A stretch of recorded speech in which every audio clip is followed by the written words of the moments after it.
افضل ہے تمام صحابہ میں، اس کا نام حضرت ابوبکر صدیق رضی اللہ تعالیٰ عنہ۔ ماشاءاللہ ماشاءاللہ۔ ہمارے ساتھ وحید خان صاحب ایلزبری سے ہیں۔ السلام علیکم ورحمۃ اللہ وبرکاتہ۔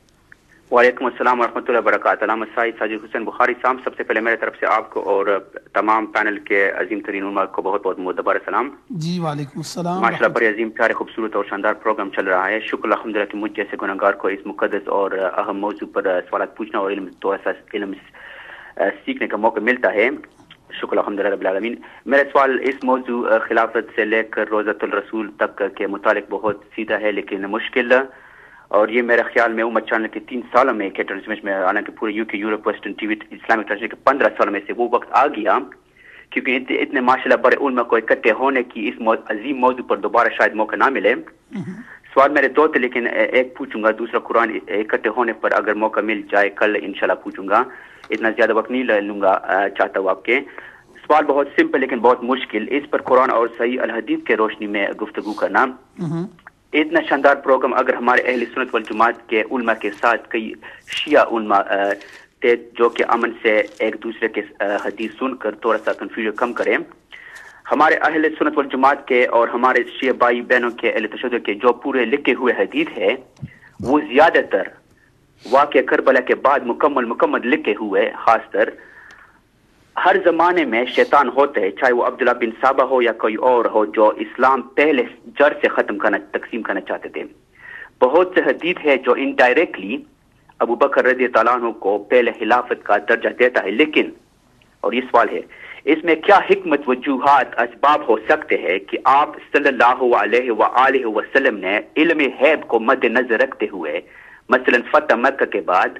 مثلا ان دا farewell pilgrimage on Mount Arafat یا اس کے بعد سارے صحابوں کے درمیان کلے بیان کیا کہ یہ خلافت میرے بعد میں ہوگا،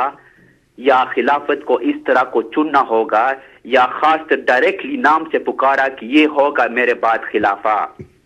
یا خاص طر محض خلفاء راشدین کے درمیان یہ بات کیا، تو پھر کوئی بھی اس بات کا شک نہیں کر سکتے۔ کیا یہ ممکن ہو سکتا ہے؟ یہ سوال میں دوسرا پارٹ ہے، کیا یہ ممکن ہو سکتا ہے علامہ صاحب کہ ایسے ہی آپ صلی اللہ علیہ وسلم نے حضرت ابو بکر رضی اللہ عنہ ہو یا علی رضی اللہ عنہ جیسے شیعہ بھائی کہتے ہیں کے بارے میں لکھ کیا، لیکن وہ حدیث ہمارے ساتھ موجود نہیں ہے، یا کیا پورے کے پورے حدیث مکمل ہے اور یہ صحیح حدیث کے بات نہیں ہے؟ اور اگر ایسے ہے تو علامہ صاحب اگر ایسے ہے کہ آپ صلی اللہ علیہ وسلم نے ایسے کیا علم غیب کے ذریعے سے یہ نہیں کیا، تو دیکھ سکتے تو صدیوں تک یہ اختلافات چلتے رہے گا خلافت کے بارے میں۔ اگر آپ صلی اللہ علیہ وسلم نے ایسے کیا تھا تو پھر دشمن شیطان کے بچے تو کوئی نہ کوئی اور طریقے نکالتے، لیکن کم از کم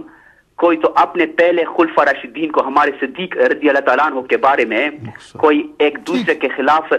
بات کرنے کا ایک ہی وجہ نہیں سن سکتے، جو کہ انفارچونیٹلی بے شرمی سے ہم ابھی سن رہے ہیں۔ ٹھیک، آپ کا سوال پہنچا، بہت شکریہ۔ جی بسم اللہ الرحمن الرحیم۔ قبلہ شاہ صاحب، یہ وہ یعنی ایک عقیدہ ہے اہل سنت میں جو باقاعدہ پہلی صدی سے لے کر 14ویں صدی اور آج یہ 15ویں صدی تک علماء اہل سنہ کا، ہمارے اکابرین کا، ہمارے اسلاف کا اس بات پر یہ اجماع رہا ہے، اجماع قطعی رہا ہے کہ نبی پاک صلی اللہ علیہ وسلم کی امت میں جناب سیدنا ابو بکر صدیق رضی اللہ تعالی عنہ جو ہیں وہ سب سے افضل ہیں۔ پہلی صدی کے حوالے سے اگر بات کی جائے تو صحابہ کا اس پر جو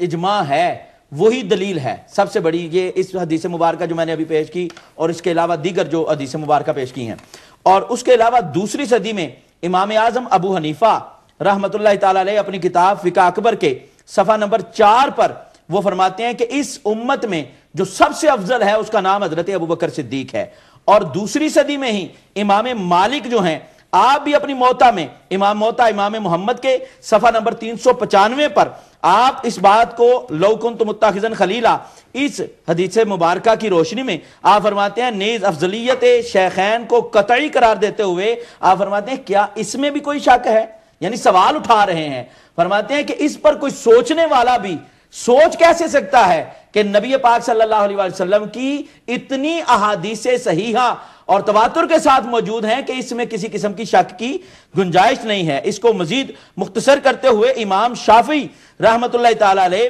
آپ نے بھی الاعتقاد امام بہقی کی کتاب اس میں صفحہ نمبر 369 پر آپ فرماتے ہیں کہ جہاں تک بات حضرت ابوبکر صدیق رضی اللہ تعالیٰ عنہ کی افضلیت کی ہوگی تو اس پر صحابہ کا، تابعین کا، سب کا اجماع ہے۔ اور تیسری صدی میں امام احمد بن حنبل آپ کے ساتھ جی میں کہتا ہوں چاہ رہا تھا کہ آپ بات مکمل کر لیں پھر میں کال لیتا ہوں۔ جی آپ کال اب لے لیں چونکہ بات اب میں نے روک دی ہے تو اس لیے چلو ہمارے ساتھ شبیر نقشبندی صاحب ہیں۔ السلام علیکم ورحمۃ اللہ وبرکاتہ۔ وعلیکم السلام ورحمۃ اللہ وبرکاتہ، میری طرف سے بھی آپ صاحب کی خدمت میں سلام مسنون۔ جی میرا اصل میں سوال ہوگا انشاءاللہ، میں تھوڑی سی آپ کی خدمت میں ایک بات پیش کر لوں، وہ یہ ہے کہ اللہ تعالیٰ نے حضور صلی اللہ علیہ وسلم کو اپنے فضل و کرم سے نوازا اور سرکار قاسم ہے تقسیم قیامت تک کرتے رہیں گے، سب خلفائے راشدین انہی سے یعنی فیض حاصل کرتے ہیں اور لیتے رہیں گے۔ بات یہ ہے کہ ہر آدمی کو اپنے فرقہ کی بارے میں دفاع کرنے کا حق حاصل ہے، تو اہل بیت رضوان اللہ کے کندھے پر بندوق رکھ کر یہ عبداللہ بن سبا کے جو پیروکار ہیں ان کے بارے میں قرآن میں جو میں نے ایک چیز پڑھی ہے یہ طالوت کے بارے میں کہ حضرت شیمول علیہ السلام کو جب نبوت ملی تو یہودیوں نے کہا کہ آپ ہمارے لیے کوئی بادشاہ مقرر کریں، تو انہوں نے اللہ سے عرض کی تو اللہ تعالیٰ نے فرمایا کہ طالوت کو آپ کے لیے بادشاہ مقرر کیا ہے۔ تو یہودیوں نے اعتراض کیا اور کہا کہ یہ کیسے ہو سکتا ہے کہ طالوت جو ہے وہ نہ ہی لاوی بن یعقوب علیہ السلام کی اولاد سے ہیں، اور کیونکہ نبوت جو ہے لاوی بن یعقوب علیہ السلام کی نسل سے چلی آئی ہے، اور جو سلطنت ہے وہ نقشبندی صاحب گزارش یہ ہے کہ میرے ساتھ علماء کرام تشریف فرمائے، اگر آپ زیادہ سے بحث ٹھیک ہے مطلب ہے وہ ان کا ٹائم ضائع ہوگا۔ جی سوال میرا یہ ہے کہ یعنی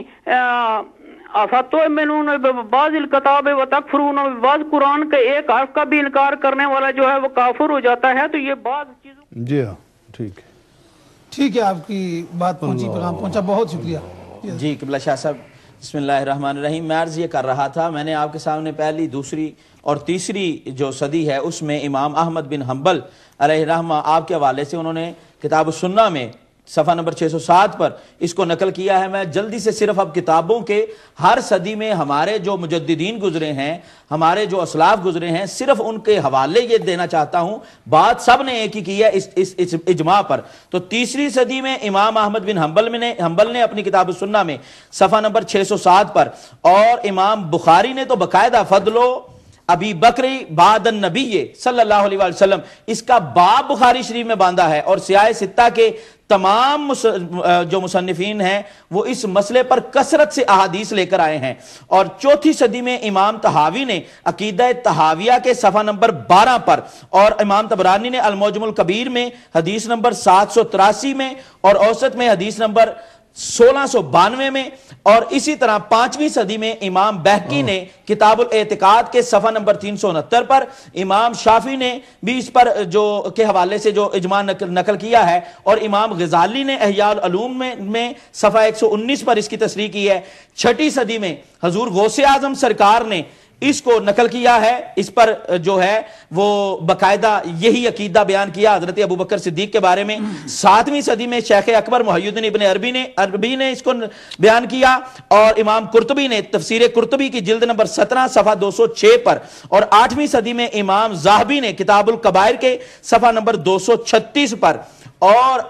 یہ اسی طرح 9ویں صدی میں امام ابن حمام نے فتح القدیر کی جلد 1 صفحہ 360 پر، اور 10ویں صدی میں امام عبد الوہاب شعرانی نے اس کو بیان کیا، میر سید عبد الواحد بلگرامی نے بیان فرمایا۔ 11ویں صدی میں حضرت مجدد الفسانی نے اپنے مکتوبات شریف میں اس کو بیان کیا ہے۔ 12ویں صدی میں شاہ ولی اللہ صاحب محدث دہلوی نے اس کو بیان کیا ہے۔ 13ویں صدی میں سید ابن عابدین شامی نے اس کو بیان کیا ہے، اور 14ویں صدی میں اعلیٰ حضرت نے تو باقاعدہ مطلع القمرین اور زلال العنقا اور غایت التحقیق جیسی باقاعدہ اس موضوع پر کتابیں لکھی ہیں۔ تو ہمارے جتنے بھی بزرگ ہیں ان پہلی صدی سے لے کر 14ویں صدی تک اور آج تک بھی ہمارے جو اسلاف ہیں، ہمارے جو بزرگ ہیں، وہ کہتے ہیں یہ مسئلہ